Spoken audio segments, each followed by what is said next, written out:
Aujourd'hui, je te parle d'un sujet vrai. De ces moments où la foi devient un poids, devient un fardeau. Ou prier, ou quand tu pries, tu as l'impression de parler dans le vide, de parler seul. De ces moments dans ta vie, ou de cet instant même, peut-être tu es en train de vivre ça là, où l'église pour toi ressemble à un supermarché d'hypocrisie. Un supermarché d'hypocrisie. Et où Dieu semble s'être mis en mode silencieux. Tu parles, il ne répond pas. Bref, c'est l'impression que tu as. Si c'est ton cas, mon frère, si c'est ton cas, ma soeur, sache une chose. Une chose, tu n'es pas seul. Tu n'es pas seul. Tu n'es pas seul.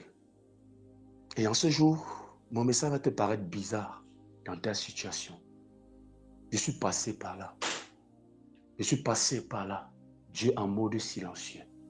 L'église qui me dégoûte même. Je suis passé par là. Je suis passé par ces instants. J'ai connu ces moments où j'avais la rage. Ou si je n'avais pas peur, je pouvais dire deux ou trois vérités à Dieu. Je suis passé par là. Je suis passé par là. J'ai découvert ma montagne de prière ici à Yaoundé parce que j'avais envie de pleurer en toute liberté. J'étais fatigué de baisser le volume de mes cris dans ma maison, dans cette maison de location. Un jour, on a toqué à ma porte, j'étais en train de pleurer. J'avais mis la musique pour étouffer mes cris, pour étouffer le bruit de mes larmes. J'avais mis de la musique. Comme si ça ne suffisait pas, je voulais m'éloigner pour pleurer dans cette maison. J'ai mis de la musique pour que ça donne l'impression que je suis loin. On a toqué à ma porte. On avait besoin de mes services. Déjà que le travail ne marchait même pas, je ne sais pas pourquoi subitement, ils avaient besoin de mes services.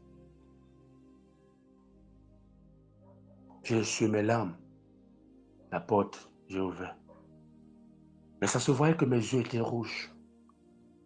Ce jour, j'ai pris une décision. Il faut que je pleure en toute liberté. Le monde m'empêche de pleurer. Le monde m'étouffe et m'empêche de pleurer. Dieu ne dit rien et il permet qu'on m'empêche de pleurer. Je suis parti le jour d'après, au fin fond des champs, au fin fond, donc comment on dit au fin fond chez nous, c'est-à-dire au fond, au plus bas fond du quartier. Je suis entré dans les champs. En marchant, en pleurant, je suis tombé sur cette montagne. J'ai pleuré en toute liberté. J'ai crié. J'avais envie de tout laisser, j'avais envie de lâcher, ce n'était pas la première fois.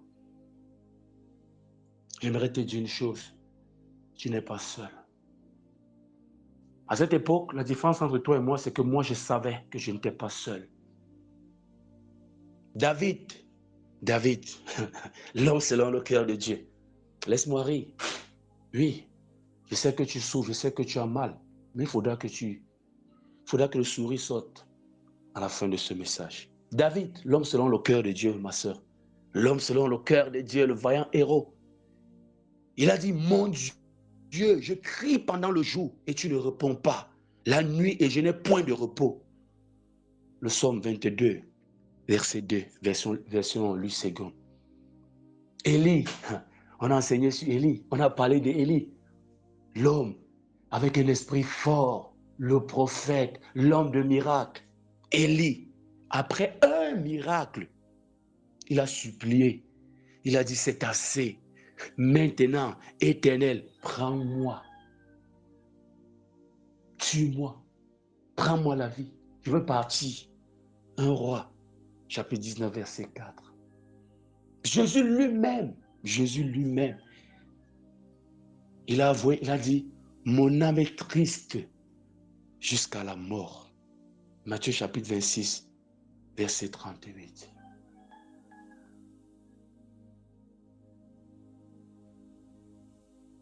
Alors si aujourd'hui, mon frère, tu as l'impression de traîner tu as l'impression d'arrêter un bout de sauvetage spirituel, Si les gens à l'église te dégoûtent et que Dieu joue au cache-cache avec toi, si tu as l'impression que Dieu joue à cache-cache dans ta vie, respire un peu. Respire un peu. On t'a trahi, respire un peu. On t'a abandonné, respire un peu. Dieu ne se manifeste pas, respire un peu. L'église te dégoûte, hypocrisie, bavardage, racontage. Respire un peu. Respire un peu. Prends du temps, respire un peu. Ce message est pour toi. L'enseignement de ce matin, c'est pour toi. Respire un peu. Calme-toi. Tu as raison. Tu as raison. Non, sincèrement, tu as raison. Tu as raison. Sérieux. C'est trop. Tu as tout donné et en retour, on a craché sur toi. Tu as raison. Tu as investi de ton temps, de ta personne, de ton amour. Il t'a abandonné pour un autre. Elle t'a abandonné. Il t'a abandonné pour une autre. Elle t'a abandonné pour un autre. Tu as raison. Toi qui faisais des songes avant, Dieu te parlait. Il ne te parle plus. Il est devenu silencieux. Tu as raison. Il faut qu'il te parle. Tu as raison. Son silence ne t'arrange pas. Tu as raison. Mais respire un peu. Respire un peu. Respire un peu. David a dit à Dieu, pourquoi tu m'oublies? Pourquoi tu m'oublies? Pourquoi tu m'oublies?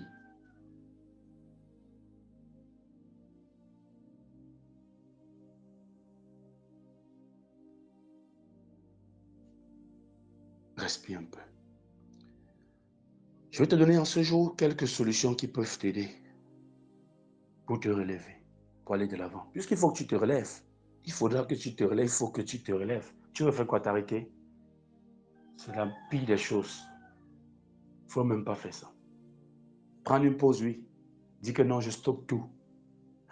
C'est la pire des choses. C'est ce que le diable cherche, c'est ce que l'ennemi cherche. Si aller à l'église te rappelle des trahisons ou des hypocrisies, ça ne veut pas dire que tu ne dois plus aller à l'église. Même s'il faut changer d'église, il faudra que tu ailles à l'église. Si prier pour toi est aussi inutile que parler dans le vide, ça ne veut pas dire que tu ne dois plus prier.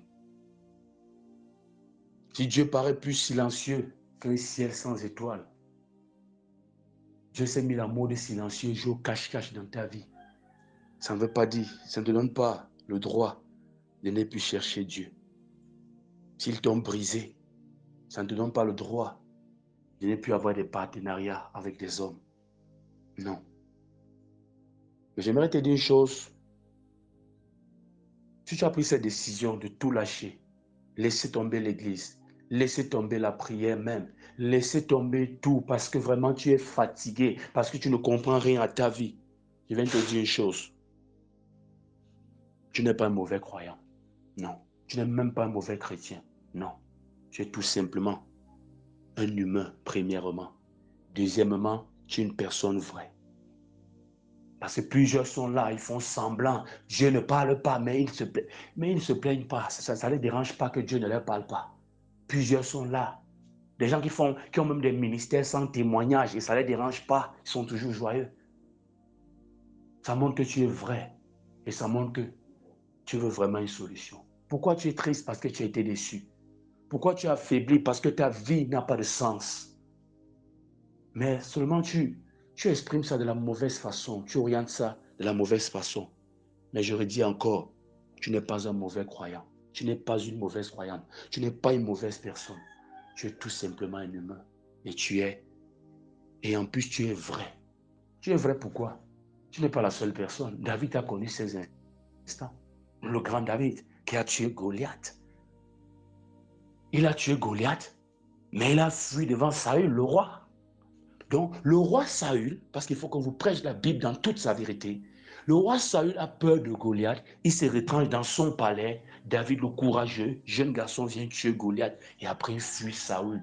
Saül qui a eu peur de Goliath. C'est bizarre, n'est-ce pas? C'est-à-dire, je tue le plus fort, le moyen qui est Saül a peur du plus fort qui est Goliath. Moi qui est censé être le faible, je viens de tuer le plus fort pendant que le moyen est en train de fuir. Il a peur du plus fort. Je finis de tuer le plus fort. J'ai maintenant peur du moins. C'est bizarre, n'est-ce pas? Élie fuit un peu Jézabel. J'espère que ça te donne de la motivation. Je vous ai toujours dit, la Bible, rien au hasard dans la Bible. Il n'y a pas une situation de ta vie dont la Bible ne parle pas. Ces grands héros de la Bible ont traversé des nuits sombres. Des nuits, ils ne savaient plus quoi faire. Ils étaient perdus. Il était courageux. Il a eu peur après une victoire, suppliant Dieu de prendre sa vie, comme j'ai dit tout à l'heure. David a demandé à Dieu, pourquoi tu m'oublies?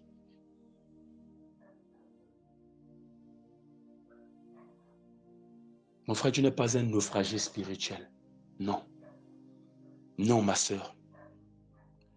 Mais dans la vie, c'est déjà alarmant, c'est déjà au point, c'est déjà rouge. C'est déjà rouge. Et je ne veux pas que tu tombes dans cette zone rouge parce que plusieurs sont déjà tombés dans cette zone rouge. Voilà pourquoi tout à l'heure, dans quelques minutes, je vais donner quelques solutions. Mais c'est déjà rouge quand les cantiques te blessent au lieu de t'apaiser. Ça te blesse au lieu de t'apaiser. C'est déjà une ligne rouge. C'est déjà rouge dans ta vie. Quand les enseignements sonnent bizarres dans tes oreilles, c'est déjà rouge. Et à chaque fois qu'on dit que Dieu est bon, quand tu entends ça à l'église, ça te fait serrer les poings. C'est déjà rouge. Mais j'aimerais te dire que la situation, ce désert où tu marches là est sain parce que Dieu est encore là. C'est souvent dans ces instants, dans ce silence apparent, que Dieu forge une foi plus profonde, plus vraie, moins dépendante des émotions. J'ai commencé le message d'aujourd'hui en vous expliquant l'émotion qui domine en milieu chrétien. C'est dans ces instants-là que tu te calmes un peu et ta vie n'est plus dominée par des émotions. Tu sors de là étant plus grand. Je ne vais pas t'offrir une formule magique, non. Je ne vais pas te prier encore plus fort, non. Puisque tu me dis que tu as tellement prié que tu es fatigué. Je ne vais pas te dire prie encore plus fort. C'est juste pour toi, 7 choses qui peuvent t'aider. Qui peuvent t'aider. C'est ma façon à moi de contribuer pour que tu puisses sortir de ce chaos, sortir de ce trou et briller. Parce qu'il faut que tu brilles. La première des choses,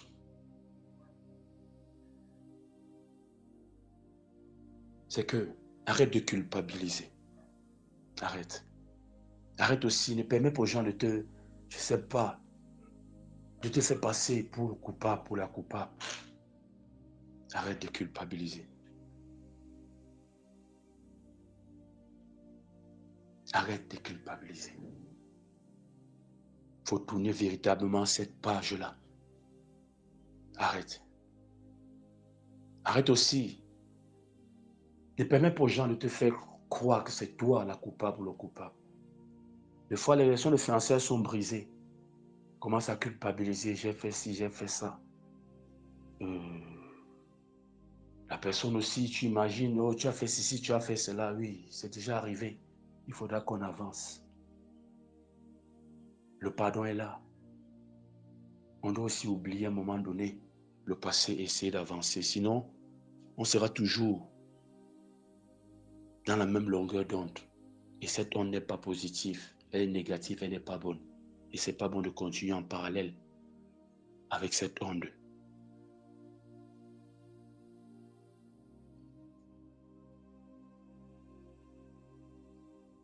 Une autre solution, arrête de forcer et repose-toi. Repose-toi. Tu as le droit au repos. Repose-toi même des prières. C'est bizarre, n'est-ce pas? Repose-toi des prières. Arrête même de prier. C'est bizarre, non? C'est un scandale, mais écoute-moi jusqu'à la fin. Le problème, c'est que pour vous, prier, c'est toujours parler. C'est toujours parler. Non. Tu peux te coucher là. Tu penses au Seigneur. Après, tu prends un calme. Tu es en train de prier. Quand il dit arrête de prier, c'est arrête de bavader. Tu n'as même plus la force, mais tu veux toujours dire quelque chose. Repose-toi. Repose-toi à l'abri de Dieu. Sous ses ailes. À l'ombre de ses ailes, repose-toi.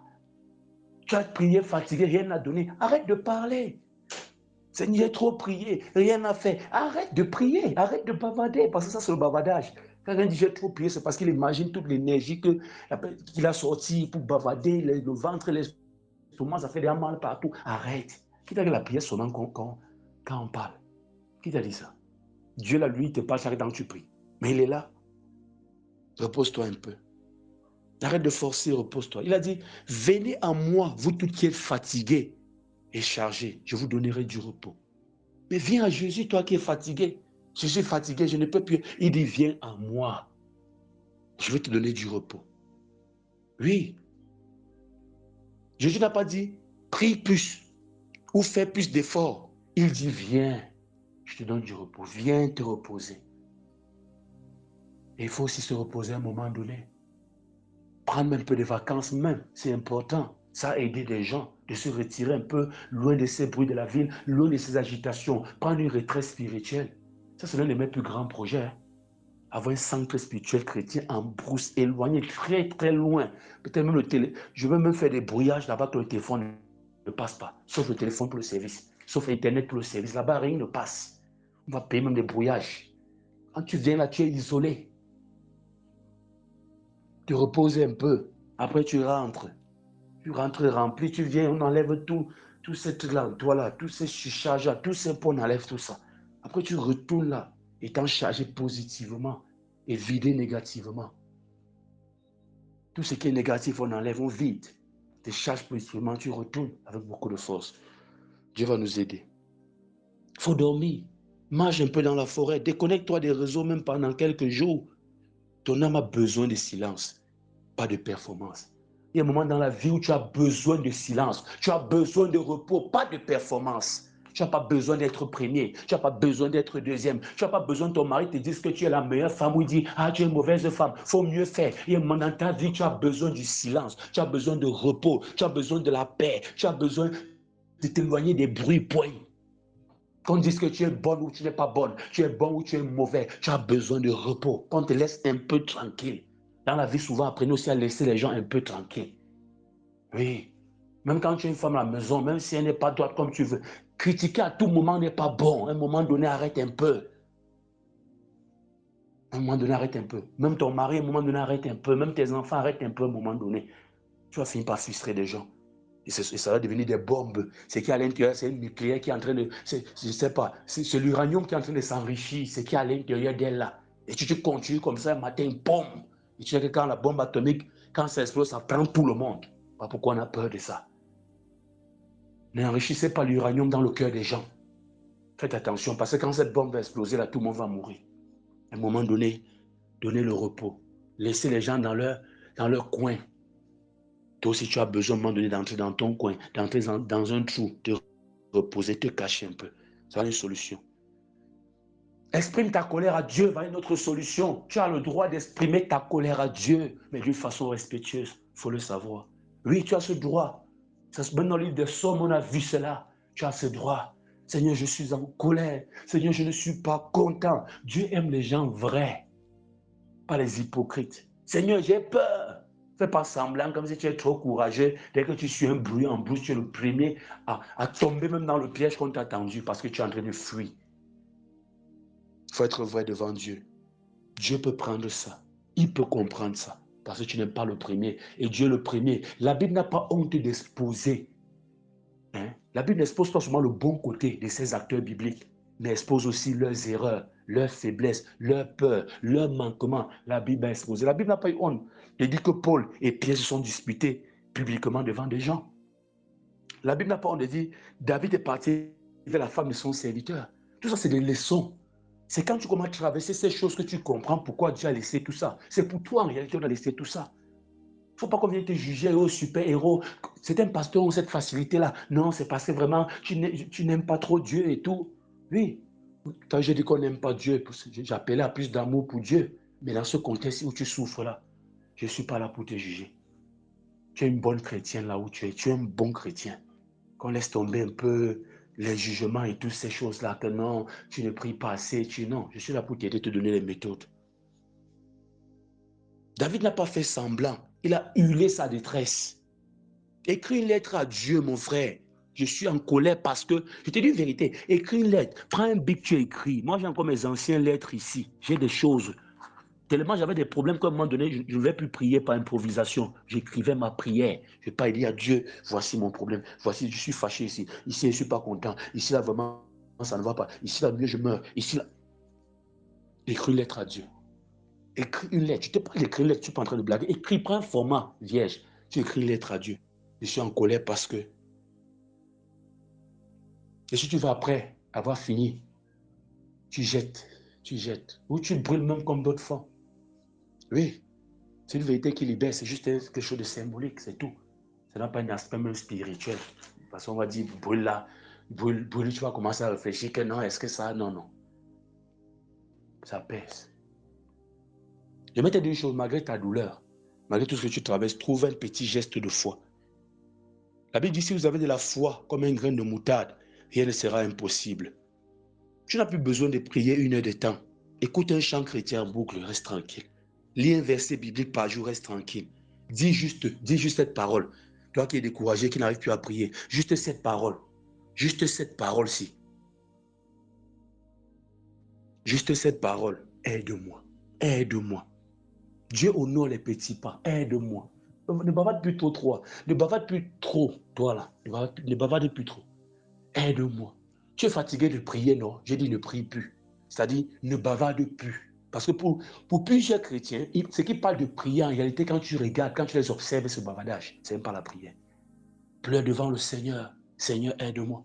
Moi, je pleurais même en marchant, je pleurais. À chaque humiliation, je pleurais. À chaque humiliation, je dis, Seigneur, regarde ma vie. Regarde ma vie.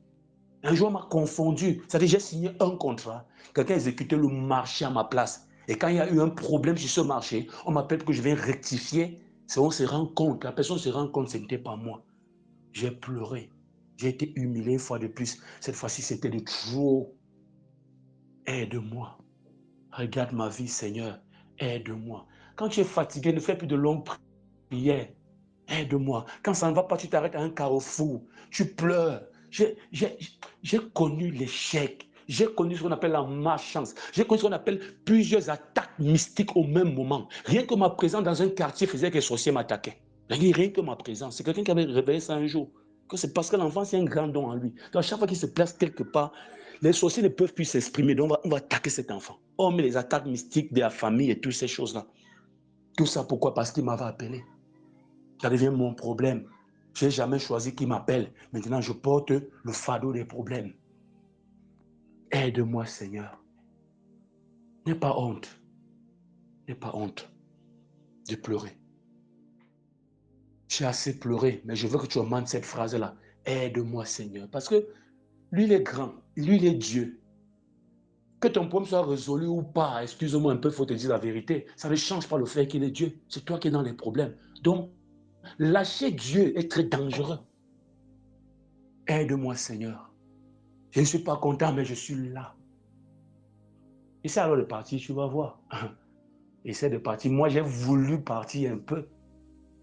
J'ai compris que non. Mieux je m'accroche. Et aujourd'hui, il m'a restauré. Je suis content, je suis heureux. Cherche Dieu ailleurs que dans l'église. Si l'église t'a déçu, cherche Dieu ailleurs que dans l'église. Les gens qui ont trouvé Dieu dans ce groupe, un simple groupe comme ça, connecté en direct de Yaoundé, des gens qui écoutent la prédication de Paul au monde. Cherche Dieu ailleurs que dans l'église, que dans l'assemblée, si tu as été déçu. Les cieux racontent la gloire de Dieu. Si l'église te blesse, cherche Dieu ailleurs. Si l'église te blesse, c'est-à-dire l'assemblée, quand je parle de l'église, je parle des 4 murs qu'on a placés là avec les lumières et tout, on va dire un pasteur devant là. Si ça t'a déçu, cherche Dieu ailleurs. Dans un coucher de soleil, tu peux voir Dieu. C'est-à-dire quand tu contemples la nature, ce que Dieu a fait, tu vas voir qu'il est vivant, il est avec toi. Regarde un enfant qui est en train de rire. Aide un sans-abri, aide même un orphelin. Dieu, lui, n'est pas coincé dans un bâtiment. Il faut qu'on te le dise. Il n'est pas coincé dans un bâtiment. Venez à tout prix à mon église. Fais un tour dans la forêt.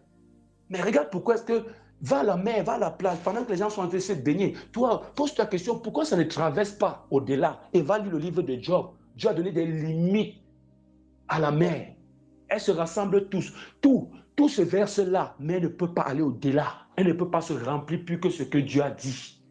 Et quand Dieu est même fâché, Dieu leur ordonne de quitter de son nid là. Elle quitte là et elle inonde les villes. À travers ça, tu vois la puissance de Dieu. Regarde l'envol d'un aigle, regarde l'envol d'un oiseau, regarde comment les animaux se comportent dans la forêt. Même National Geographic, tu regardes un peu les animaux en forêt si tu ne peux pas te déplacer. Tu verras la gloire de Dieu dans ces choses. Fais un peu un tour. Si tu as les moyens, si tu es en Europe, tu peux faire un tour en Afrique, dans certaines zones de guerre. Vois un peu comment les gens sont prêts à tout donner pour avoir une bouillie. Fais un peu un tour en prison. Fais un peu un tour dans un lieu de deuil. Fais un peu un tour au tribunal, comment on est en train de condamner quelqu'un. Tu vois que ta situation est mieux. Mieux tu vives même ta situation là que de vivre leur situation. Tu pleures, mais au moins tu as ton pain en train de manger. D'autres pleurent comme toi et il n'y a pas le pain pour manger. Et ils sont toujours en train de prier le Dieu. Le Congo prie toujours Dieu. Au Nord Kivu, il y a des zones, à Goma, il y a des zones où il n'y a pas le pain pour manger.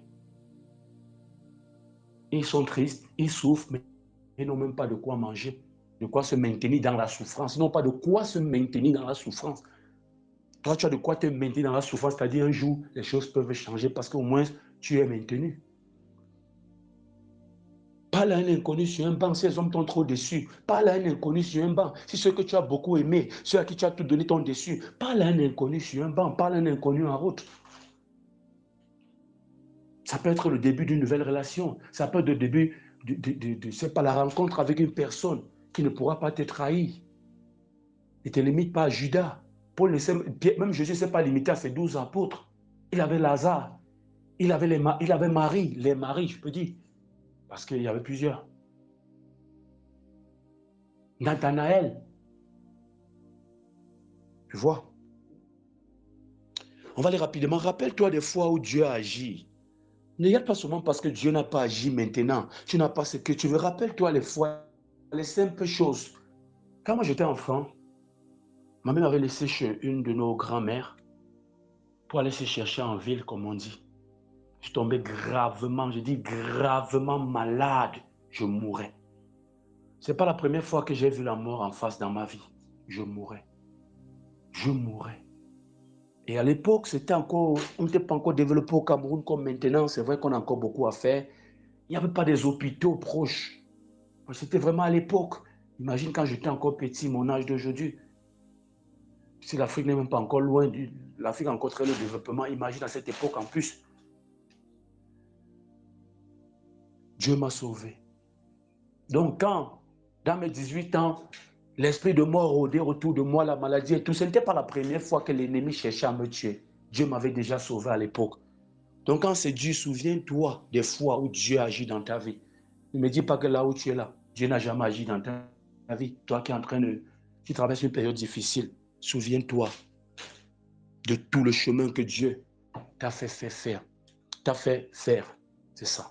Souviens-toi de tout le chemin que Dieu t'a fait faire.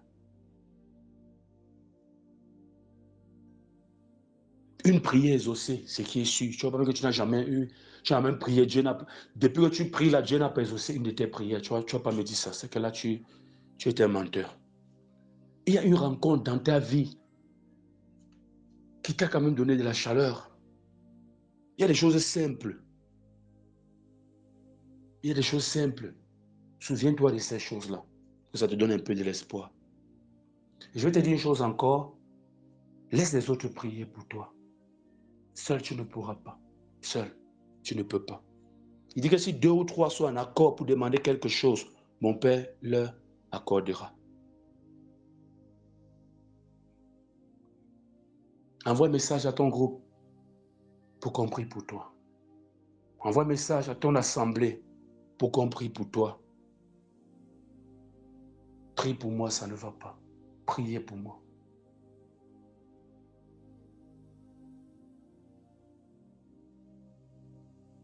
La foi des autres peuvent te sauver. La prière des autres peuvent t'enlever dans cette boue-là. C'est important. Nous allons prier. J'espère que ce matin, je ne commence pas la semaine avec beaucoup de brutalité. J'espère que nous ne commençons pas la semaine avec beaucoup de brutalité. J'aimerais que demain matin, à l'enseignement de demain en direct sur Telegram, Telegram c'est pour nos directs, que tu viennes avec une motivation différente. Je t'ai dit une chose, si tu es fatigué de prier, ne prie plus. C'est-à-dire, si tu es fatigué de bavarder, ne bavarde plus. Ferme ta bouche. Laisse tes larmes prier à ta place. Laisse ta douleur parler à ta place. Laisse ta douleur se présenter seule devant Dieu. Parce que des fois, tu expliques même mal ta douleur à Dieu. Des fois, tu perturbes même le Saint-Esprit qui intercède en ta faveur parce que tu expliques ta douleur autrement. Lui va expliquer autrement. À la fin, vous allez voir comme si quelqu'un est menteur parmi les deux. Et ça verrouille tout le signal. Laisse ta douleur parler devant Dieu. N'aie pas honte. Non. Dieu sait qui tu es. Il connaît le plus profond. Il connaît la profondeur, l'origine même de ton mal. Mais en spiritualité, il y a des conditions, il y a des règles. Ce n'est pas nous qui les avons inventées. On ne sait pas pourquoi Dieu a mis ça en place. On est là seulement là pour avancer et trouver une solution pour nos vies. En spiritualité, il faut prier. Il faut que tu dises quelque chose. On ne va rien faire sans toi. Laisse ta blessure s'ouvrir devant Dieu. Ne pense pas quand le pansement ne donne pas, quand il ne répond pour traitement. Présente ça au Seigneur. Je suis pas en train de te dire que va ouvrir ta blessure. Il y a des gens qui comprennent toujours très mal. Je parle spirituellement. Je suis en train de parler à ton cœur. Je suis en train de parler à ton âme parce que c'est là-bas que ces émotions négatives-là ou positives-là sont en train de s'agiter. C'est à ton âme que je suis en train de parler. Présente ta blessure au Seigneur. Ne cache pas tes blessures au Seigneur. Je veux que tu sois fort. Je veux que tu sois fort. J'aimerais te dire une chose. C'est dans ces moments-ci que les grands héros sont nés. C'est dans ces moments-ci. Moi, j'ai traversé ces moments-ci. Si on m'avait dit que mon demain devait être meilleur que mon aujourd'hui, je ne l'avais pas accepté. J'avais fermé ma bouche. De peur que si j'ouvre ma bouche, c'est pour dire des choses qui n'est pas permis. J'ai enseigné là. Va, pour toi qui passes par cette période difficile-là, va encore écouter la prédication. Demain est un autre jour. Vous avez la grâce de suivre des enseignements pareils. Hein? C'est très rare de nos jours dans le monde. On est seulement en train de prophétiser. Ah, ça va aller, ma soeur, au nom de Jésus. Comme tu souffres là, je suis en train de voir que dans 2 semaines, tout ira bien. Mais pasteur, j'ai mal. Au nom de Jésus, ça ira. Pasteur, ça ne va pas. Tu ne crois en Jésus, tu ne crois pas en Jésus. Je crois, pasteur. Ok, va alors, ça va aller. Tu ne vois pas dans la Bible qu'il a dit, allez, ils sont revenus. Ne vous faites pas embrouiller. On ne doit pas jouer avec vos émotions. On ne doit pas blaguer avec vos douleurs.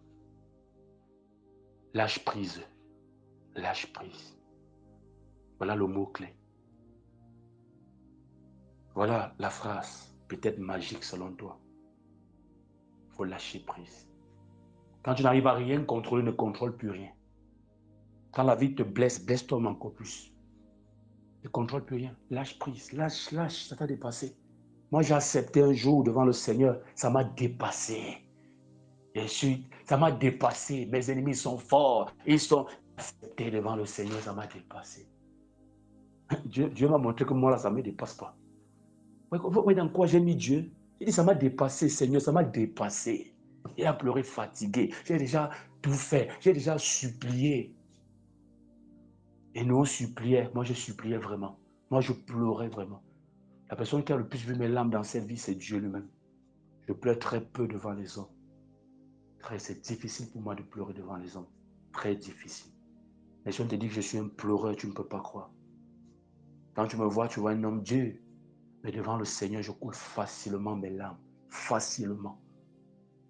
Combien de fois il m'a vu pleurer? Je suis parti plusieurs fois à la prière, me retirer pour prier sur le chemin. Je repense à toute ma vie avant de me présenter devant le Seigneur. Sois vrai devant Dieu, c'est un père. Il est plus que ton papa. Présente tes douleurs, présente tes problèmes, présente tes fatigues, présente même ta déception même. Parce que Dieu peut t'enseigner. Seigneur, je ne comprends pas telle chose. Seigneur, je suis déçu de telle chose. Que le Seigneur te bénisse. On va prier. On ne va pas vous retenir longtemps. Éternel, mon Dieu, mon roi, Père, 3 fois saint. Merci, Seigneur, pour ma vie. Ma vie parce que je suis passé par cette période que cette sœur, ce frère traverse en ce moment. Et tu es témoin. Tu es témoin de mes moments instables. Tu es témoin de mes larmes. Tu es témoin de ma douleur. Tu es témoin de mes humiliations, de l'échec, de l'abandon. Tu es témoin parce que j'ai marché seul dans cette vie. Tu es témoin parce que je suis parti chercher l'alcool pour me consoler. Ça n'a pas pu me consoler. Tu es témoin parce que j'ai cherché de fausses amitiés pour étouffer ma douleur. Ça n'a pas pu. Tu es témoin parce que j'ai été rejeté même par ma propre famille. Tu es témoin parce que j'ai passé des temps, de longues périodes dominé par la maladie, oppressé par l'ennemi. Ces cris dans le silence, ces humiliations. Toi seul connais ma vie. Même ma mère ne me connaît pas, même mon père ne me connaît pas. Toi seul connais ma vie. Je te rends grâce pour ma vie. Pourquoi est-ce que je rappelle cela, Seigneur? C'est parce que je veux que tu aides le frère qui souffre en ce moment, la sœur qui souffre en cet instant, qui passe par de même période que moi. David est passé par là, Seigneur. Ta miséricorde, ta grâce, ta protection, ta délivrance ne s'est pas arrêtée. Et ça m'a touché, moi qui ai passé par là. Je prie pour que tu délivres la sœur. Je prie pour que tu délivres le frère. Aujourd'hui abandonné, aujourd'hui rejeté, aujourd'hui même fatigué, Seigneur, de parler, tellement il a prié, Seigneur. J'aimerais dire une chose, Seigneur. Si le frère reste calme, ne dis pas qu'il ne prie pas. Si la sœur ferme sa bouche, Seigneur, ne prends pas ça comme... Ne prends pas ça, Seigneur, comme un recul. Mais prends ça comme une bouche, une langue déjà blessée à force de parler. Prends ça comme une personne qui a épuisé le dictionnaire et qui n'a plus rien d'autre à dire. Chaque battement de cœur, Seigneur, considère ça comme un appel. Seigneur, chaque larme, même si tu ne vois pas des larmes couler, Seigneur, sur ses yeux, c'est parce qu'il a trop pleuré. C'est parce qu'elle a trop pleuré. Regarde les traces, Seigneur, qu'ont laissé ses larmes sur son visage. Et souviens-toi du frère. Seigneur, ne permets pas que le frère et la sœur souffrent longtemps, Seigneur, car ils finiront par se déconnecter, Seigneur, mon Dieu, mon roi. Et ta volonté, c'est qu'aucun de ces petits, aucun de ces enfants ne soit perdu. Souviens-toi de David. Si David pouvait, lui, un homme, laisser 99 brebis pour aller sauver une seule, à plus forte raison, toi, le Créateur. Souviens-toi de ces âmes blessées, de ces personnes abandonnées par les hommes, trahies par les situations, rejetées même par la famille, attaquées de part d'autres. Certains ont ouvert les yeux et voilà, c'est l'oncle qui l'aimait le plus, qui voulait sa mort. Quel choc, quelle déception. Seigneur, tu as dit que tu nous abandonneras. Jamais. Tu n'es pas un menteur, Seigneur. Alors prouve, montre que tu n'es pas un menteur dans la vie du frère, dans la vie de la sœur, dans cette situation, Seigneur, mon Dieu, mon roi. Ils ont creusé ma tombe, Seigneur. Ils avaient commencé les funérailles, regardaient leur montre. Aujourd'hui, je suis vivant. Seigneur, que ce témoignage soit le partage d'un frère ou d'une sœur qui est épuisé en ce moment. La vie n'est pas facile, toi-même tu le sais, Seigneur. Seigneur, si le frère ou la sœur, dans sa tristesse, a prononcé des paroles qui n'étaient pas bonnes, t'a offensé, Seigneur, pardonne, Seigneur. C'est la douleur, Seigneur. Pardonne, Seigneur. C'est cette souffrance-là, Seigneur, à l'extrême, qui, je ne sais pas, Seigneur, qui a poussé le frère à dire cela, mais ce n'était pas vraiment l'intention. Pardonne, Seigneur, pour que rien ne vienne bloquer, rien ne vienne stopper, rien ne vienne freiner la bénédiction du frère ou de la sœur. Calme les cœurs, Seigneur. Guéris des cœurs, Seigneur. Rebâtis des vies, Seigneur. Pour la gloire de ton Saint-Nom, on a besoin, Seigneur. On a besoin, Seigneur, de toi. Tu as dit que la gloire de la seconde maison sera plus grande que celle de la première. Voici la gloire de la première maison qui a été étouffée. Voici la gloire de la première maison qui a été abattue. Seigneur, rebâtis sur les ruines de leur vie. Rebâtis sur les ruines de la vie de la sœur, Seigneur. Que la fondation entre dans le sol et que l'édifice se lève et que la gloire de cette seconde maison soit fait même oublier la première. Des vies ont besoin d'être transformées. Alors, Seigneur, transforme des vies. Des vies ont besoin d'être restaurées. Des familles ont besoin d'être restaurées. Alors, Seigneur, restaure des vies, Seigneur. Repars les brèches, Seigneur. Nous avons besoin de toi. Mon frère, de là où tu es, un seul mot, une seule phrase, une seule expression. Aide-moi. Aide-moi. Aide-moi. Aide-moi. Seigneur, aide-moi. Seigneur, prends pitié de moi.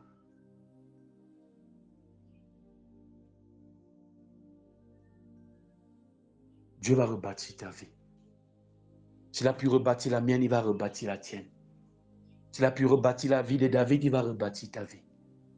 S'il a pu rebâtir la vie de Moïse qui a fui l'Égypte, il va rebâtir ta vie.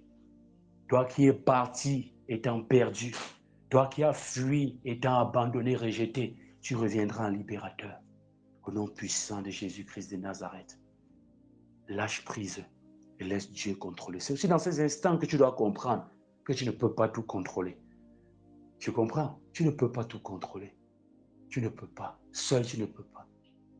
Dieu a le bâton de commandement. Dieu a le volant de ta vie. Laisse Dieu conduire. Lâche prise et laisse Dieu conduire. Je prie pour que tu mettes Dieu au cœur de ton problème. Je prie pour que tu comprennes que ce problème, ce n'est pas ton problème seul. Moïse est venu pour libérer le peuple. Dieu a frappé les premiers Égyptiens pour montrer que le combat là, c'était le combat des dieux contre les dieux. D'un peuple contre un autre. Des paroles contre des paroles, des autels contre les autels. Tu n'es pas seul dans ce combat.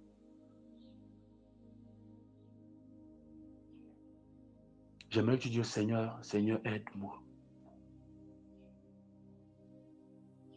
Je prie pour qu'à partir de maintenant, ta vie devienne une prière. Ta situation, c'est une prière. Ta douleur est une prière. Parce que tu es fatigué de parler. Que tes larmes soient une prière. Chaque humiliation soit un appel à Dieu. Chaque mauvais souvenir, les souvenirs de trahison, de l'abandon, soit un appel à Dieu. Quand tu te souviens comment ils t'ont abandonné, que cela interpelle le Seigneur. Que Dieu tienne ses promesses sur ta vie. Je prie que cette semaine soit joyeuse pour toi, malgré ce que tu traverses en ce moment.